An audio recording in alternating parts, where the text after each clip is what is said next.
A lot of the places where I have done work experiences in the past didn't consider that I was employable by their employment standards. What I mean is people who don't care for people with disabilities.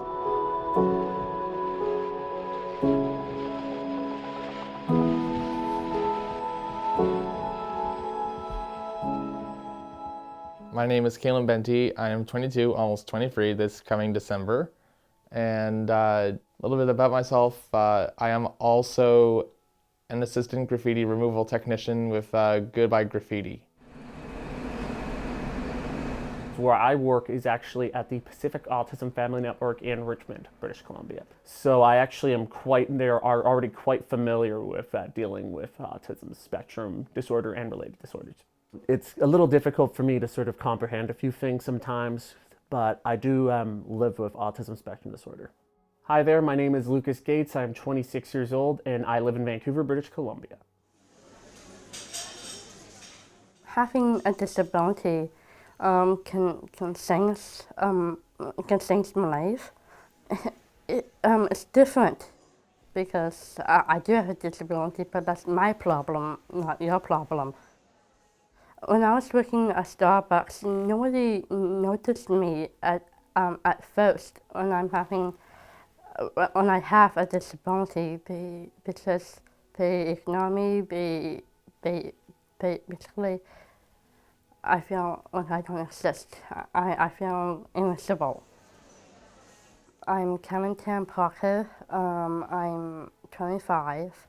I love to dance, I love to sing, and I love people. I have special needs and I learn different than others, and all my friends are different than me, so I have different needs than they do, and I have a special gift inside my heart. My name is Cerys Davies. I'm 23 years old, almost 24, and I live with my family. I have a brother and I have a sister. I work at Save On Foods, and I do facing. I face the aisles. For me, getting a job was initially very, very difficult because regardless of how good I performed at a job, a lot of employers would just turn me away rather than just flat out hire me. I ended up getting the job through an employment service called Possibilities Employment Service, and they help people with disabilities find jobs that they like. And I heard about this through one of the employment specialists there who had found this government contract job removing graffiti from city property called Goodbye Graffiti. And I was very iffy about it at first because I didn't know what it was. And then as soon as I found out what it was, I was like, okay, sign me up. Have a good night. I actually can vouch is that there's actually employers that have not yet untapped probably one of the biggest talent pools ever. The neurodiversity market is just waiting to be untapped. And it's going to be massive, huge.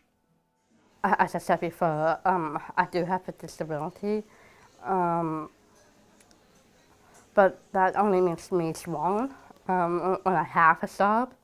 My name, Callan, means strong in battle.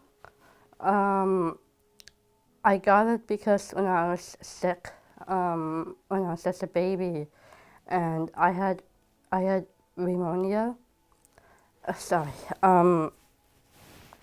And I almost died from it.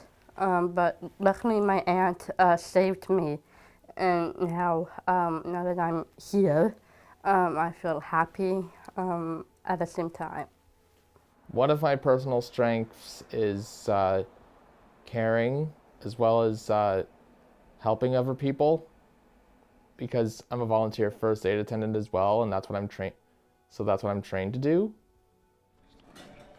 So families come in, they're always like, we don't know what's out there. Grandparents, aunts, uncles. So they all come in. I give them totally bring it way down to earth, and when they head out, they just usually it's a complete 180.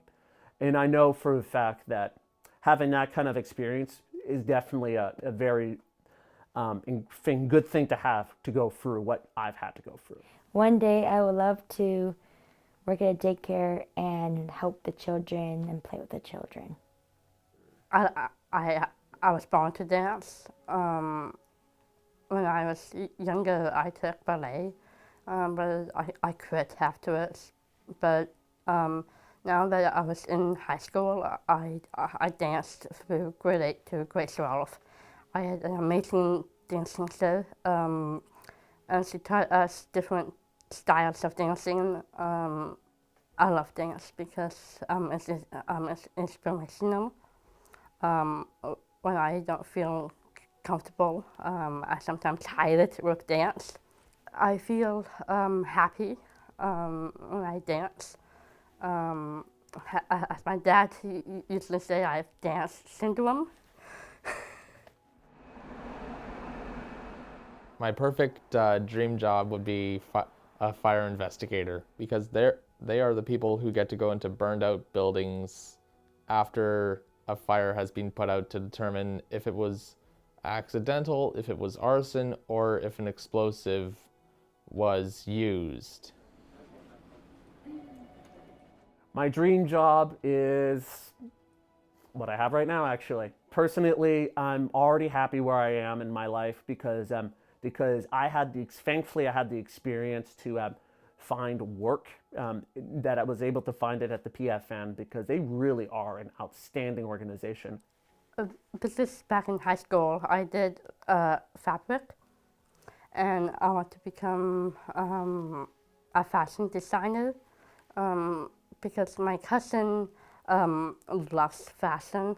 I got a designer dress, and it walked down the catwalk, and I got it, and I was wearing that at the gala.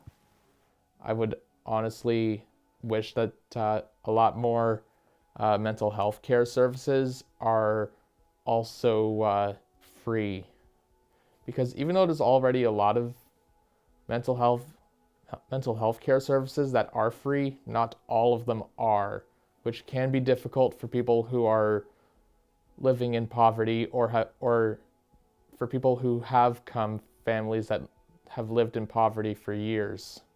Like, I want to be clued in a group and help them, like, being included in a group and, like, not be alone. If we're a bit different, doesn't make us unqualifiable. We can always work to the best of our abilities. And I've seen plenty of other companies, not just Vancouver, but all over, that really could benefit from inclusive employment. And the stats prove it. When I'm at PFN, they've told me the stats, and it proves. My wish for the future is I really wish and I really hope that people with disabilities can be a person, but not just a disability itself. My wish for the future is that for the generations past my time, is that we're going to have a totally inclusive society where no one is turned away regardless of ability. I really do wish, and this is a big wish, that people with disabilities can go out and follow their heart and follow their dreams. Hello, my name is Elliot Hedley. I'm a director of Donor Disability, and I have cerebral palsy. Also, I want to become a documentary filmmaker.